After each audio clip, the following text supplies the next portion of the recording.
Federico Pagliero, abogado representante de querellantes en la causa del Villazo y también de la APDH. Bien, contanos un poco esto, cómo es el tema. Bueno, sí, estamos llevando adelante más que nada la representación de las víctimas y familiares que se han constituido como querellantes y así también de la APDH. Bueno, una causa muy paradigmática, muy reconocida a nivel nacional, fue la represión que ocurrió en nuestra ciudad en el año 1975 a través de, obviamente, el Estado Nacional, las empresas metalúrgicas como Asindar y la burocracia sindical de la UON Nacional, quienes desplegaron un genocidio contra todo el pueblo de Villa Constitución, y el eje central, por supuesto, eran los obreros metalúrgicos organizados a través de la lista marrón. Y bueno, nuestra ciudad tuvo un triste saldo a través de esta represión de más de 300 obreros que fueron encarcelados, muchas personas torturadas y más de 30 personas fueron asesinadas en nuestra localidad. Contanos un poco, esto comenzó en noviembre, como decías, es un juicio paradigmático y que se viene esperando de hace mucho tiempo, es hito, y hoy se reanudó la causa. Sí, esta causa, por supuesto, tenemos que tener en consideración que han pasado casi 50 años. Esto, por supuesto, responde a la impunidad, a las leyes de obediencia debida, punto final, que nuestro país supo zanjar en el año 2004, que hubo una reapertura democrática de los juicios de lesa humanidad y nos hemos transformado en un ejemplo mundial, ¿no?, en el juzgamiento de crímenes contra la humanidad. Este juicio luego tuvo un inicio, por así decirlo, en el año 2011, donde algunos sobrevivientes realizaron una denuncia, comenzó un camino y recién en el año, como vos bien dijiste, 2023, en noviembre, comenzó el debate oral y público. Consulta, ¿por qué ese lapso tan grande del 2011, dijiste, hasta el 2023? Y por supuesto responde a intereses económicos, a que es una causa única en la región, porque es la primera vez en la historia de la provincia de Santa Fe que se van a juzgar civiles, es decir, a la responsabilidad empresarial, que siempre fue una materia pendiente en el juzgamiento de delitos de lesa humanidad, es decir, nosotros juzgamos militares, policías, fuerzas de seguridad, pero lo que cuesta es poder avanzar en responsabilidades tanto civiles, empresariales, como también, por ejemplo, eclesiásticas.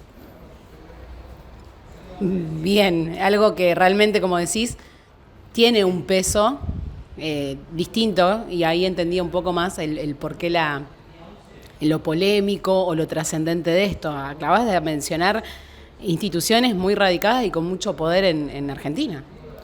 Sí, por supuesto. El menor porcentaje de juzgamientos se da en el plano civil, en el plano empresarial. Un ejemplo claro fue que, por ejemplo, en el ingenio Ledesma, Blaquier, que era el presidente del ingenio, murió impune. Y en el caso de Asindar, también el máximo responsable fue Martínez de Hoz, quien era presidente del directorio de Asindar en el momento de la represión en Villa Constitución, y que luego, obviamente con esto conectamos cómo Asindar participó del genocidio, que luego de que se da el golpe de Estado, Martínez de Hoz deja el directorio de Asindar para ser el ministro de Economía de la dictadura cívico-militar. Y entra como director de Asindar, con la salida de Martínez de Hoz, López Aufrán, que era un militar que había sido entrenado en las escuelas de las Américas para reprimir a, obviamente, obreros, militantes políticos, sociales, sindicales. Después de tanto tiempo revivir la dictadura y lo que fue el 75 en Villa Constitución es realmente impactante. Y bueno, ¿cómo comenzó este juicio con las audiencias públicas, como recién mencionabas, que fue en noviembre? No, la verdad que fue un momento épico, histórico para nuestra localidad, porque los sobrevivientes, porque hay que decirlo, estos 50 años de impunidad nos han sacado, además de imputados en la causa, muchos protagonistas que no han podido declarar, como por ejemplo el propio Piccinini, que fue el líder del movimiento obrero, el líder de la histórica lista marrón, que ganó las elecciones en la seccional UOM. Y bueno, fue histórico porque ellos pudieron, los sobrevivientes que siguen en pie de lucha por su justicia, su merecida justicia, fue muy emotivo cómo pudieron relatar los hechos y cómo uno entiende con un juicio cómo el rompecabezas se va uniendo, las historias se van relacionando y el contexto se entiende de una manera perfecta. Es decir, había unos obreros organizados que querían democráticamente presentarse a elecciones libres, el Estado no los deja, hacen una huelga, logran ese derecho a elecciones libres y un año después, bajo un gobierno democrático, porque esto está bueno decirlo, que estaba la Argentina era presidida por María Estela Martínez de Perón, ahí se lanza el operativo represivo que fue impresionante. La gente que me está escuchando y lo recuerda, más de 4.000 efectivos el 20 de marzo del 75, invaden Villa Constitución, se llevan a los principales dirigentes obreros. ¿Y qué hace el pueblo de Villa Constitución? Nuestro pueblo resiste, porque eran vecinos, eran amigos, era el tío de... Eran obreros que trabajaban, que luchaban por sus derechos, y ahí sí comienza una huelga de 60 días de todo el pueblo de Villa Constitución, donde cierran los comercios, donde todos los barrios se organizan, exigiendo la libertad de los presos políticos. Y ahí fue donde se endurece la represión. En Acíndar se centra un centro clandestino de detención y exterminio, ahí se asienta la AAA y la Policía Federal, y empieza una persecución feroz contra muchísimas personas que se estaban plegando en solidaridad, y comienzan los primeros asesinatos, los primeros homicidios que son terroríficos, porque hay mutilaciones, los cuerpos aparecen totalmente destrozados, prendidos fuegos. Entonces uno toma dimensión de lo que pasó en esa época, y la verdad que necesitamos justicia en nuestra ciudad, y la verdad, y por supuesto la reivindicación de aquellos familiares que continúan aún pidiendo justicia por sus padres, por sus hermanos que fueron brutalmente asesinados en esa época. Fede, recuerdo que cuando se empezaron a hacer públicas las audiencias de donde testificaban los sobrevivientes, las víctimas, después hubo un problema en cuanto a lo judicial de no poder hacerlo en público, después se terminó haciendo dentro de un lugar, sí, igualmente se pudieron hacer. Esto también hace, ¿no?, a recordar todo esto que mencionabas recién, lo que se vivió. Pero ¿por qué hubo ese problema que se podía o no se podía hacer público? Ese es un debate que se da entre diferentes tribunales, diferentes criterios. Hemos tenido juicios que fueron totalmente públicos, por ejemplo Santa Fe, y algunos tribunales, por ahí teniendo las tradiciones de un juicio normal, entienden que los testigos no pueden escucharse entre sí. A ver, han pasado 50 años, todos los testigos por supuesto que conocen las historias de sus compañeros, porque fueron ellos abriendo el camino de la justicia.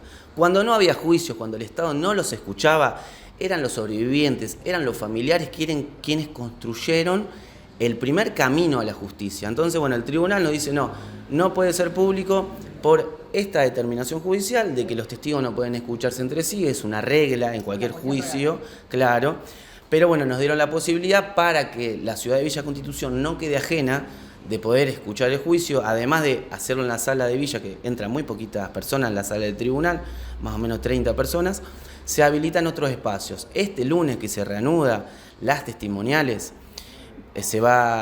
por supuesto el juicio se reanuda en la sede del Tribunal de Villa Constitución a las 9 horas y se retransmite en la sede del Consejo Deliberante por 14 de febrero. Importante destacar que se va a convocar a un acto a las 8:15 de la mañana en la Plaza Central, donde algunas personas van a hablar y se va a acompañar a los testigos para su declaración. Esto es muy importante, más que nada el acompañamiento, ¿no?, de estas personas, ya que ha pasado tanto tiempo y por supuesto tienen que narrar lo peor de su vida. Entonces, importante el acompañamiento, ese abrazo previo, el llamado aguante, ¿no?, de los juicios de lesa humanidad. Así que bueno, toda la ciudadanía está invitada para este evento. Bien, mencionabas que el lunes se reanuda con las testimoniales, pero hoy ya estuvieron en audiencia, de hecho venís de ella. Sí, hoy tuvimos una audiencia virtual más que nada, un integrante del ejército que participó, por supuesto, de este operativo en Villa Constitución, con asiento en San Nicolás, se iba a reincorporar al debate porque lo habían declarado incapaz por estar impedido físicamente y mentalmente. Y bueno, lamentablemente la audiencia se suspende, se va a realizar otra pericia médica porque entiende su defensa que él no está en aptitud física mental para afrontar el juicio. Este es un problema que nosotros también tenemos con los 49, 50 años de impunidad, ¿no? Que además de perder protagonistas, vamos perdiendo imputados por muerte o por estar impedidos físicamente. Como así también en relación a las condenas, ¿no? Uno llega al final del juicio y nosotros queremos, por supuesto, que un genocida pague lo que tiene con prisión en un establecimiento carcelario, ¿no? Pero bueno, entendemos, siendo defensores de derechos humanos, por supuesto que ninguna persona tiene que vivir un trato inhumano, cruel o degradante. Entonces, en caso de que la cárcel no sea un trato cruel, inhumano o degradante, en caso de recaer una condena, tienen que cumplirla en una cárcel común. Me escuchaba esto y pensaba en Videla, cómo después terminan los genocidas cumpliendo condena, pero en su casa, y la perpetua se hace cada vez más corta. Sí, por supuesto. Igual, de todas maneras, Videla murió preso. Tuvimos por ahí esa reparación, ¿no? Reparación histórica de que uno de los mayores responsables del genocidio que ha sufrido nuestro pueblo murió en una prisión, no por desearle el mal a nadie, sino porque es lo que corresponde, mientras esté tratado a través de médicos, mientras esté evaluando siempre su situación de salud, es lo que corresponde. Pero bueno, se nos han escapado muchísimos responsables de un genocidio. Imagínate que tenemos alrededor de 1000 condenados en un país, claro, en un país donde hubo terrorismo de Estado a partir, en este caso en Villa Constitución, previo a la dictadura del año 1975. Entonces, si te pones a pensar, debe haber más de 100.000 personas que han participado de la represión estatal. Y esto también tiene que ver con lo que mencionabas recién de un juicio hacia civiles o sindicatos o distintas entidades, porque en ese momento también solo se condenó a militares, ¿o no? Exactamente, este juicio tiene una particularidad especial que por primera vez, como te mencioné, vamos a juzgar civiles. En este caso son Roberto Pellegrini y Ricardo Torralbo, que ellos pertenecían a la empresa Sindar. Retomando lo local y lo épico de este juicio, también recuerdo que hubo varias luchas para poder hacerlo en el Tribunal de Villa y no en Rosario. Sí, esa fue una lucha que la verdad que fue muy importante, la batalla que dimos judicialmente, porque en realidad también es el derecho de las víctimas de ser juzgados en el lugar donde residen, en el lugar donde acontecieron los hechos, y después de tantas idas y vueltas hemos conseguido que el tribunal, solo una parcialidad del juicio se va a realizar en Villa Constitución, por eso es importante poder aprovechar de alguna manera, asistir, presenciarlo, porque estrictamente van a declarar víctimas y familiares en Villa Constitución y luego el juicio pasa a Rosario. Retomando esto de los testimonios de víctimas y familiares, bueno, recordar quiénes, esto se dividió en 2 etapas, por el momento al menos, supongo que por la feria también, quiénes ya testificaron en noviembre, diciembre, y bueno, y quiénes van a empezar a testificar en esta nueva etapa. Bien, han declarado más o menos 17 personas. El primer testigo fue Juan Actis, que fue miembro de la lista marrón. Testigos como Bernachea, bueno, y varias personas más que han formado parte, Cástulo Bogado. ¿Familiares declararon?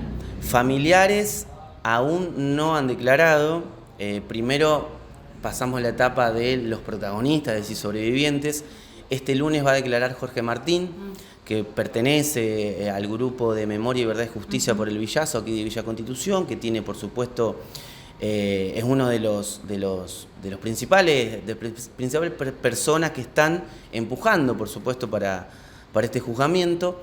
Y luego sí pasaremos a testimonios de familiares y también inspecciones oculares. Ya hemos hecho una inspección acá en la jefatura de Villa Constitución, donde han pasado varias personas por ese lugar.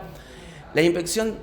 Eso te iba a preguntar, ¿qué es la inspección? Y recordaba esto que mencionabas, porque vimos alguna foto, no pudimos hablar por una cuestión legal, pero bueno, ¿qué son las inspecciones oculares?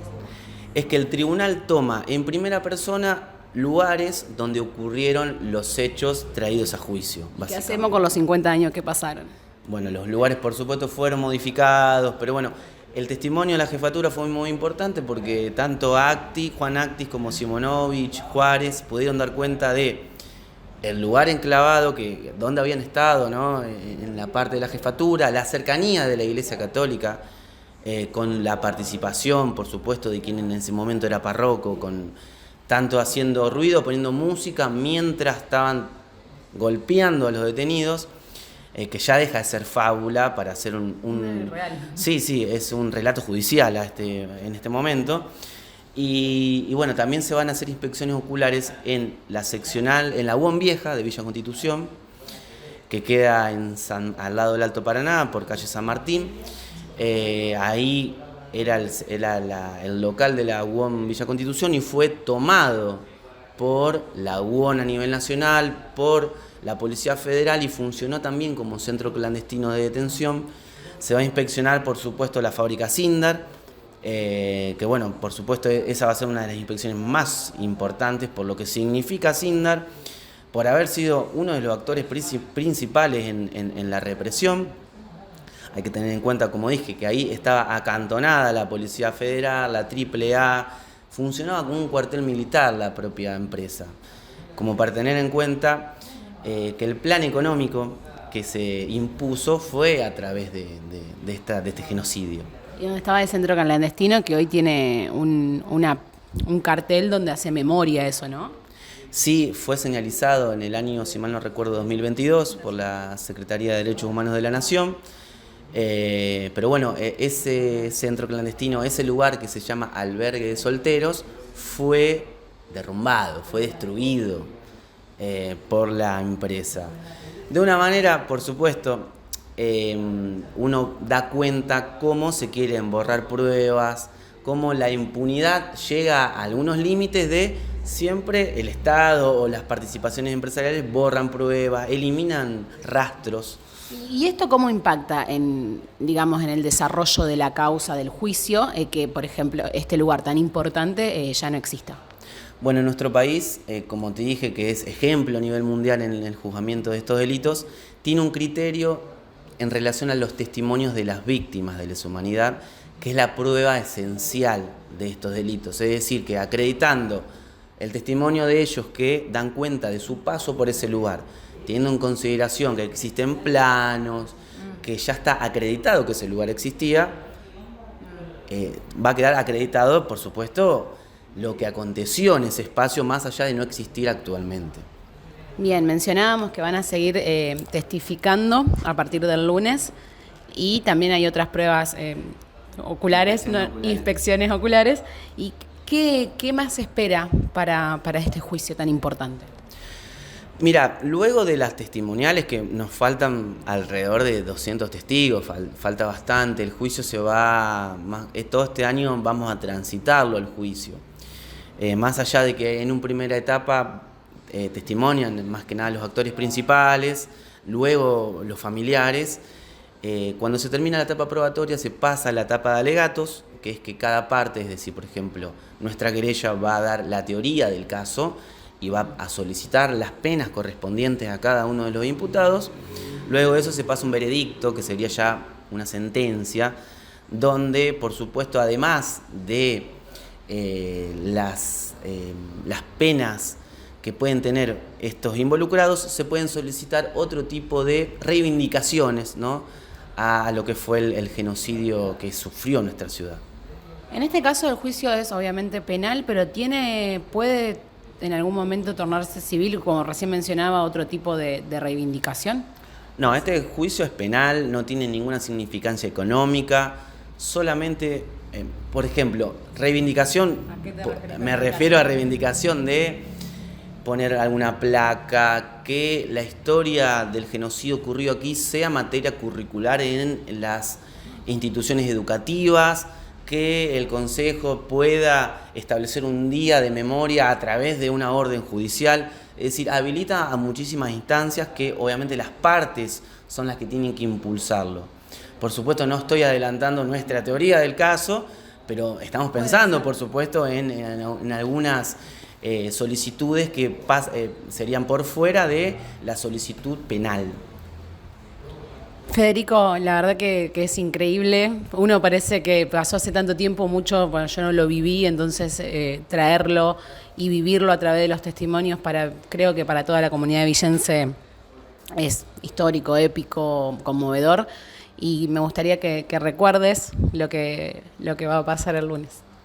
Bien, sí, el lunes retomamos con los testimonios, a las 8:15 se convoca acá en la plaza de Villa Constitución, Plaza Central, para ir caminando al tribunal, que es una cuadra, y bueno, van a declarar algunas personas, entre ellas Jorge Martín. Bueno, recordar más que nada las próximas fechas de testimoniales en nuestra ciudad van a ser el 19, el 20, el 26 y 27 de febrero, tenemos eso estipulado.